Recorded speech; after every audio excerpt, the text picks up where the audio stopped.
Assalamualaikum warahmatullahi wabarakatuh. Berjumpa lagi dalam mata kuliah Bahasa Indonesia. Pada kesempatan ini saya akan memberikan materi mengenai karya tulis ilmiah, di mana salah satu bentuk atau jenis dari karya tulis ilmiah yaitu berupa artikel nantinya akan menjadi tugas akhir dalam mata kuliah Bahasa Indonesia. Nah, sebelum memahami lebih detail mengenai artikel, baik itu sistematika, kemudian penggunaan bahasanya, kita akan membahas lebih secara umum dulu mengenai karya tulis ilmiah, supaya bisa dibedakan misalnya mengenai perbedaan antara makalah dengan artikel, kemudian skripsi, dan jenis karya tulis ilmiah yang lainnya. Yang pertama, kita bahas terlebih dahulu mengenai apa itu karya tulis ilmiah.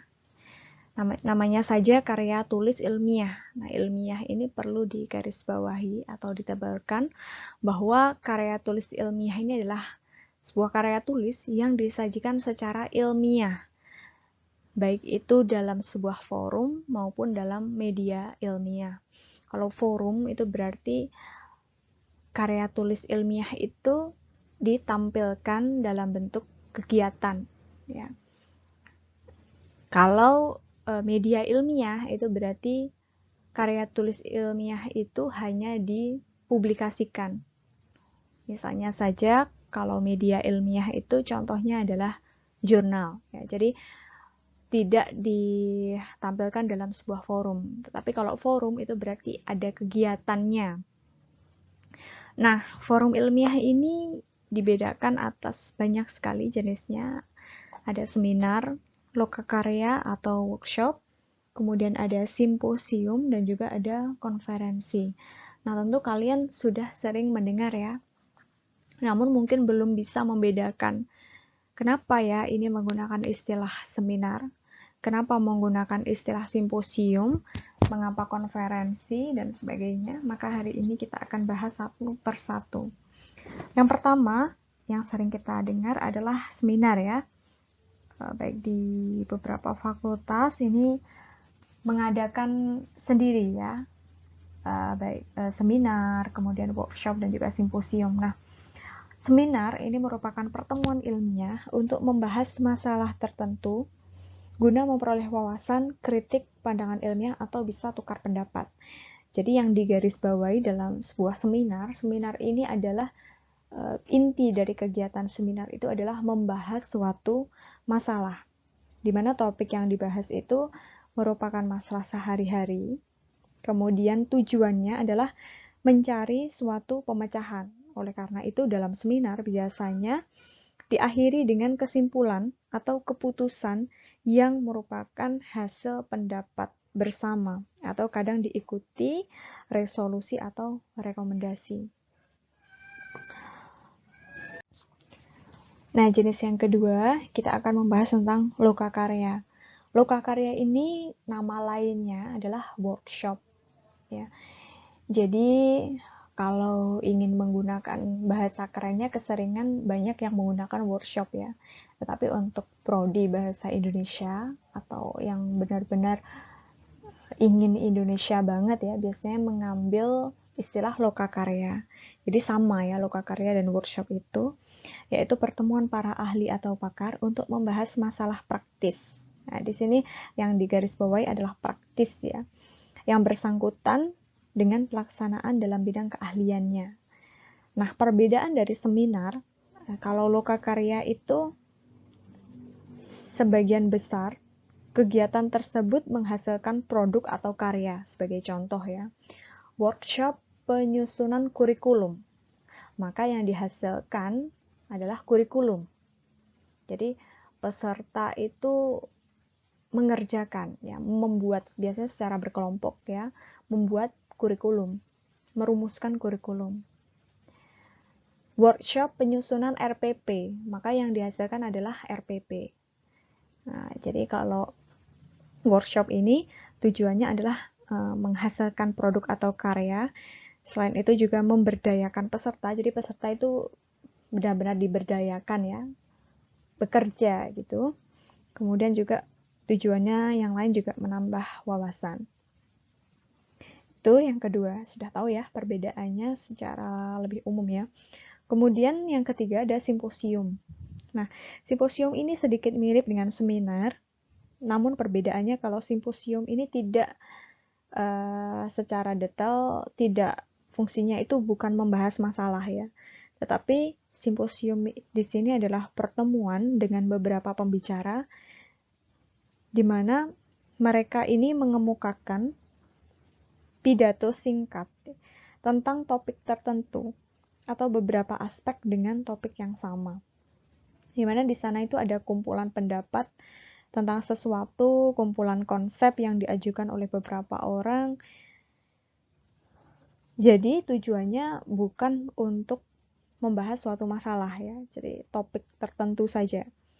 Nah, di dalam simposium di sini kekurangannya adalah kurang ada interaksi antar kelompok yang menjadi peserta. Mungkin kalau di seminar atau lokakarya ada diskusi, tetapi kalau di simposium di sini tidak ada interaksi ya, sehingga bisa dikatakan bahwa dalam lokakarya ini, dalam simposium ya, pelaksanaannya ini lebih formal atau lebih kaku gitu. Nah, yang keempat adalah konferensi. Konferensi ini adalah pertemuan untuk berunding atau tukar pendapat mengenai suatu masalah yang dihadapi bersama. Garis besarnya adalah yang dihadapi bersama. Oleh karena itu misalnya ada masalah demo ya, ada demo, maka Pak Presiden atau Jokowi mengadakan konferensi. Karena konferensi ini tujuannya adalah membahas masalah yang sedang dihadapi bersama. Begitu. Jadi itu kurang lebih mengenai jenis-jenis karya tulis ilmiah. Nah, selanjutnya mengenai media karya tulis ilmiah, ini ada majalah, kemudian ada jurnal atau proceeding, dan juga surat kabar. Nah, untuk majalah dan surat kabar, ini biasanya pengemasannya lebih non-formal, ya, jadi lebih komunikatif. Tapi kalau jurnal dan proceeding ini benar-benar media karya tulis yang ilmiah. Begitu. Selanjutnya adalah karakteristik dari karya tulis ilmiah. Jadi mencakup 3 hal, yaitu terkait isi, sajian, dan bahasa. Dari segi isi, karya tulis ilmiah itu bersifat rasional. Rasional itu berarti berdasarkan pemikiran yang logis, pemikiran yang sehat, rasional ya, sesuai dengan akal sehat. Jadi bukan berdasarkan imajinasi gitu. Berbeda dengan cerpen, novel yang semua itu didasarkan pada cerita fiktif belaka atau imajinatif. Kalau karya tulis ilmiah itu berdasarkan pemikiran atau pertimbangan yang logis atau masuk akal. Kemudian yang kedua, bersifat objektif, kemudian tidak memihak. Maka dari itu dalam karya tulis ilmiah itu tidak boleh ada kata-kata menurut pendapat saya atau menurut pendapat peneliti, itu tidak boleh ya, karena itu menunjukkan sisi subjektif, padahal dalam karya tulis ilmiah itu haruslah objektif. Maka bagaimana caranya mengubah kata-kata itu supaya menjadi objektif? Maka kalian bisa menggunakan pilihan kata berdasarkan analisis yang telah dilakukan, atau bisa juga berdasarkan penelitian yang pernah dilakukan oleh siapa begitu, ahli yang dirujuk ya. Sehingga dalam penulisan karya tulis ilmiah itu tidak berdasarkan pendapat pribadi ya, melainkan objektif, dan juga tidak boleh memihak. Dari segi isi juga harus berbicara apa adanya sesuai dengan hasil dari penelitian atau analisis yang telah dilakukan. Kemudian fokus dan spesifik pada bidang keilmuan. Jadi misalnya kalian meneliti tentang kesalahan tanda baca atau ejaan, maka fokus yang dibahas itu ya fokus tentang kesalahan ejaan dan tanda baca. Tidak usah tiba-tiba membahas hal lain. Kemudian dari segi sajian dalam karya tulis ilmiah itu penyajiannya itu sudah diatur. Ada metode ilmiah. Di dalam metode itu berisi langkah-langkah penelitian yang dilakukan. Sebagai contoh, misalnya kalian menganalisis atau membuat analisis ya tentang debat di TV One. Misalnya kalian ingin meneliti tentang kesenyapan dan juga kilir lidah. Mungkin bagi kalian yang bukan orang bahasa Indonesia kurang paham ya. Jadi di dalam penelitian bahasa Indonesia itu kan membahas tentang penggunaan bahasa. Baik itu dari bahasa tulis maupun bahasa lisan. Nah, kalau ingin meneliti dari segi bahasa lisan, misalnya yang dicek adalah kapan si pembicara itu senyap atau melakukan kesalahan ketika berbicara, mengalami masalah ketika berbicara, baik itu kesalahan memilih kata atau mengeluarkan kata-kata yang sebenarnya bukan yang dimaksud gitu ya. Maka itu dalam meneliti itu kan kalian harus melakukan metode yang namanya simak catat. Jadi kalian menyimak dulu video yang berisi debat di TV One itu, kemudian melakukan catat. Ya.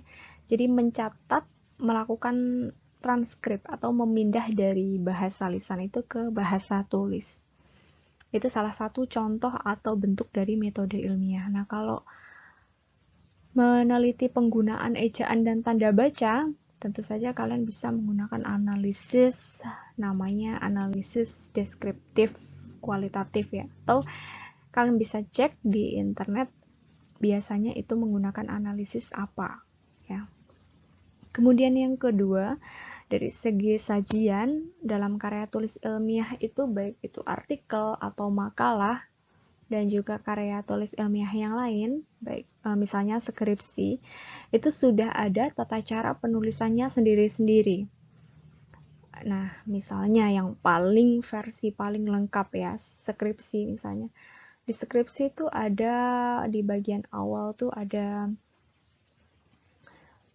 surat pernyataan plagiasi, bebas plagiasi. Di situ ada pernyataan tertulis bahwa tulisan itu benar-benar tulisan kalian, atau kalian tidak mengambil dari penelitian orang lain, tidak melakukan plagiasi, ya intinya begitu. Kemudian juga ada dalam kata pengantar dalam skripsi dan juga dalam artikel itu berbeda. Mohon maaf, dalam makalah ya itu berbeda. Kalau dalam skripsi panjang sekali ya, ada ucapan terima kasih kepada orang tua, kemudian kepada dosen pembimbing, kepada rekan-rekan sekolah tempat kalian meneliti. Tetapi kalau dalam makalah, ucapan terima kasihnya lebih ringkas, mungkin hanya kepada dosen pengampu dan juga kepada rekan ya yang membantu dalam penyusunan makalah tersebut gitu. Jadi ada tata cara yang berbeda-beda dalam setiap penulisan dari setiap jenis karya tulis ilmiah. Nah, kemudian dari segi bahasa, saya rasa sama semuanya ya, untuk karya tulis ilmiah jenis apapun pasti menggunakan bahasa yang baku, bahasa yang resmi ya. Kemudian harus sesuai dengan ejaan, tanda baca yang baik dan benar. Kemudian biasanya penggunaan bahasa dalam karya tulis ilmiah itu menggunakan kata-kata teknis atau kata-kata bidang. Jadi akan muncul kata-kata teknis yang sesuai dengan bidang yang kalian kaji. Misalnya kalian membahas tentang ejaan dan tanda baca, maka ya yang keluar tentang huruf kapital, huruf miring, huruf tebal begitu. Berbeda dengan kalian misalnya meneliti tentang psikologi manusia ya. Psikologi manusia kalian cek dari segi ID, ego, super ego misalnya, yang hanya diketahui atau dipahami oleh orang-orang bidang psikologi gitu. Kemudian bahasa yang digunakan bukan bahasa pergaulan dan pastinya harus tetap komunikatif ya. Komunikatif di sini bahasa yang digunakan itu bisa dipahami oleh pembaca gitu. Nah, jenis karya tulis ilmiah itu ada dua, ada laporan hasil penelitian atau pengkajian dan juga hasil pemikiran yang bersifat ilmiah. Nah, kalau laporan hasil penelitian itu nanti harus ada metodenya. Analisis yang digunakan itu menggunakan metode apa? Kalau hasil pemikiran atau hasil pengkajian, dia tidak menggunakan metode, jadi langsung ya. Setelah pendahuluan langsung pembahasan.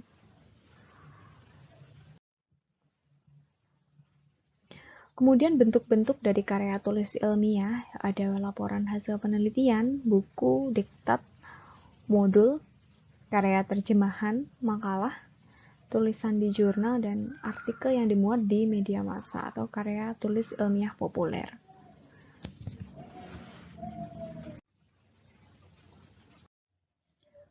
Yang selanjutnya adalah mengenai laporan hasil penelitian. Nah, tadi sudah disebutkan sebelumnya, jadi ada dua jenis untuk karya tulis ilmiah, yaitu ada laporan hasil penelitian dan ada laporan hasil pemikiran.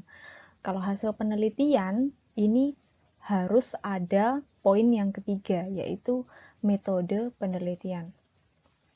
Misalnya saja, kalian ingin membuat sebuah buku, ya, ingin mengembangkan sebuah buku untuk siswa.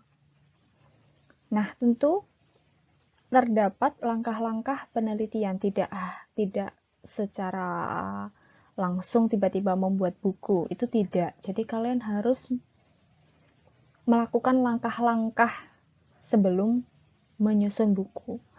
Nah, langkah-langkah penelitian itu apa saja? Misalnya yang pertama, kalian harus menentukan terlebih dahulu kebutuhan, namanya analisis kebutuhan. Kalian harus menentukan terlebih dahulu buku yang akan kalian kembangkan itu untuk siapa? Untuk siswa SD, untuk siswa SMP, ataukah untuk siswa SMA? Karena itu berbeda. Nah, kalian juga bisa melakukan analisis kebutuhan dengan datang ke lapangan, melakukan wawancara atau penyebaran angket kepada guru atau kepada siswa tentang kebutuhan akan bahan ajar tersebut atau kebutuhan akan buku. Apakah benar di sekolah tersebut membutuhkan buku? Nah, setelah ditemukan hasil membutuhkan atau tidak hasil dari wawancara atau penyebaran angket tersebut, baru kemudian kalian mengembangkan buku sesuai dengan keadaan atau kebutuhan di lapangan. Nah, itu bagian kecil ya dari metode penelitian. Nah, kemudian nanti buku yang sudah jadi itu pun harus divalidasi kepada ahlinya, kepada ahli materi, kepada ahli desain, apakah buku ini sudah menarik, dan masih banyak lagi. Itu metode penelitian dan pengembangan. Berbeda lagi nanti kalau mengenai studi kasus, kemudian analisis wacana, dan masih banyak lagi. Nah, dari laporan hasil penelitian itu ada beberapa sistematika pokok yang harus ada. Ada pendahuluan, kalian tahu pasti pendahuluan itu ada latar belakang, rumusan masalah, tujuan penelitian, dan seterusnya. Kemudian bab 2 itu biasanya ada landasan teori atau nama lainnya itu kajian pustaka. Kemudian ada metode penelitian, kemudian hasil penelitian dan pembahasannya, maka di hasil penelitian dan pembahasan ini seharusnya ada tabel ya, dilengkapi dengan tabel analisis untuk tugas akhir mata kuliah ini ya. Jadi ada tabelnya baru kemudian dibahas. Kemudian yang terakhir ada kesimpulan dan juga saran. Nah, laporan hasil penelitian itu harus memenuhi 3 aspek ya. Yang pertama asli, artinya bukan hasil dari plagiat. Kemudian ilmiah, sesuai dengan kaidah kebenaran, dan juga konsisten. Konsisten di sini dibutuhkan kemampuan dari penyusun laporan itu. Yang pertama, kita membahas terlebih dahulu salah satu jenis dari karya tulis ilmiah yang sering sekali dibuat atau disusun oleh mahasiswa ya, yaitu makalah. Banyak sekali dosen yang dalam perkuliahannya di mahasiswa dibuat berkelompok, kemudian secara berkelompok membuat makalah. Karena memang makalah itu tujuannya adalah untuk disajikan atau dipresentasikan, khususnya dalam pembelajaran di kelas. Jadi kalau dosen meminta mahasiswa untuk membuat artikel, kemudian dipresentasikan untuk dibahas di kelas, itu tidak cocok, karena yang cocok adalah makalah. Kalau artikel, cocoknya itu bukan dipresentasikan untuk dibahas di kelas ya, melainkan untuk dipublikasikan di jurnal gitu. Nah, karakteristik dari makalah itu adalah memuat topik tertentu, disajikan pada forum ilmiah. Forum ilmiah itu tidak harus simposium, seminar, kemudian apalagi tadi simposium ya, kemudian seminar lokakarya dan seterusnya. Tetapi makalah ini juga bisa disajikan dalam forum ilmiah, salah satunya adalah diskusi di kelas. Diskusi di kelas itu kan juga termasuk dalam forum ilmiah, maka dari itu dalam forum diskusi di kelas haruslah menggunakan bahasa yang baku, bahasa yang resmi. Atau bisa disusun untuk tugas perkuliahan yang pada akhirnya disajikan ya. Kemudian berisi kajian tentang permasalahan teoretis sesuai dengan bidang keilmuan, isi sumber yang digunakan, dan juga meramu berbagai sumber informasi dalam suatu kesatuan sintesis yang utuh. Jadi memang untuk makalah ini sebagian besar adalah karena untuk dipresentasikan ya. Harus banyak sumber atau informasi dari berbagai sumber, kemudian dijadikan satu. Misalnya kalian ingin menyajikan tentang apa itu kalimat, misalnya ada sebuah kelompok yang kebagian topik tentang kalimat. Nah, tentu kalian tidak cukup hanya mengambil informasi dari satu penulis tentang kalimat. Kalimat adalah ini menurut ahli pertama. Harus dibandingkan dengan pendapat dari ahli yang lain. Menurut ahli sementara itu, menurut ahli ini, ahli yang kedua, kalimat adalah ini. Baru kemudian dibuat semacam kesimpulannya dengan menggunakan kata-kata kalian sendiri. Berdasarkan pendapat dari kedua ahli tersebut, maka dapat disimpulkan bahwa kalimat merupakan bla bla bla bla bla. Nah, itu merupakan kesimpulan dari pendapat dari dua ahli itu. Begitu. Jadi makalah itu seperti itu. Nah, di makalah itu ada bagian awal, bagian inti, dan juga bagian akhir. Bisa dilihat ya. Lebih lengkap karena ada halaman sampul, ada logonya, nama kelompok atau nama penyusun, judulnya ya, terutama, kemudian ada prodi, kemudian fakultas, dan juga Institut Agama Islam Negeri Kediri atau lembaganya.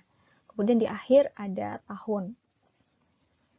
Kemudian di bagian awal juga daftar isi, kemudian ada daftar tabel dan gambar. Dan juga ada kata pengantar ya, ini belum saya sebutkan di sini. Ada kata pengantar di sebelum daftar isi. Nah, kemudian di bagian inti ada pendahuluan, latar belakang penulisan makalah, masalah atau topik yang dibahas, tujuannya, teks utamanya yang berisi kajian dari berbagai sumber, dan yang terakhir ada penutup. Nah, di bagian akhir ini nanti baru ada daftar rujukan dan juga lampiran jika ada. Idealnya seperti ini dalam pembuatan makalah ya. Kemudian untuk artikel jurnal ilmiah, ya, artikel itu tujuannya adalah untuk dipublikasikan. Jadi ketika saya menugaskan kalian untuk tugas akhir mata kuliah ini adalah membuat artikel ya, tapi nah artikel itu nanti pada akhirnya bisa kalian publikasikan ke jurnal. Tentunya karena topiknya bahasa Indonesia ya, kalian bisa mengirimkan tulisan kalian itu di jurnal bahasa Indonesia ya. Fungsinya untuk publikasi karya ilmiah penulisnya, jadi semakin produktif ya. Nanti kalau kalian ketik nama kalian di Google, maka yang muncul adalah karya-karya kalian. Salah satunya karya-karya atau artikel yang pernah kalian tulis di jurnal ilmiah. Nah, itu kan keren ya nanti. Kemudian dasar dari penulisan artikel jurnal ilmiah ini adalah hasil sebuah penelitian atau pemikiran. Pedomannya menggunakan panduan umum penulisan artikel jurnal dan juga gaya selingkung yang ditetapkan oleh masing-masing pengelola jurnal.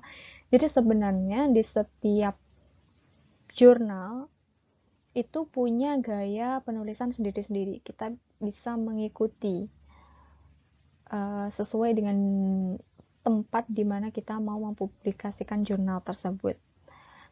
Nah, prinsip utamanya adalah spesifik sesuai dengan bidang keilmuannya dan mendalam, menyentuh esensi keilmuan atau topik yang dibahas. Nah, sekarang kita membahas tentang artikel jurnal ilmiah dari hasil penelitian ya. Sistematikanya secara umum seperti ini. Jadi harus ada metode ya. Metode harus ada. Ada judul, penulis, jadi tidak ada halaman judul ya, tidak ada halaman judul yang berisi logo, kemudian instansi, prodi dan sebagainya itu.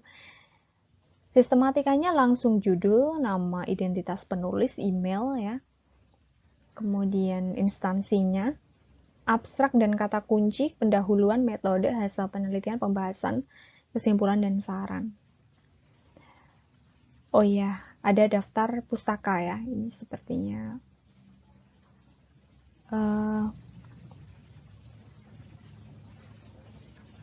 kepotong ya di tampilan.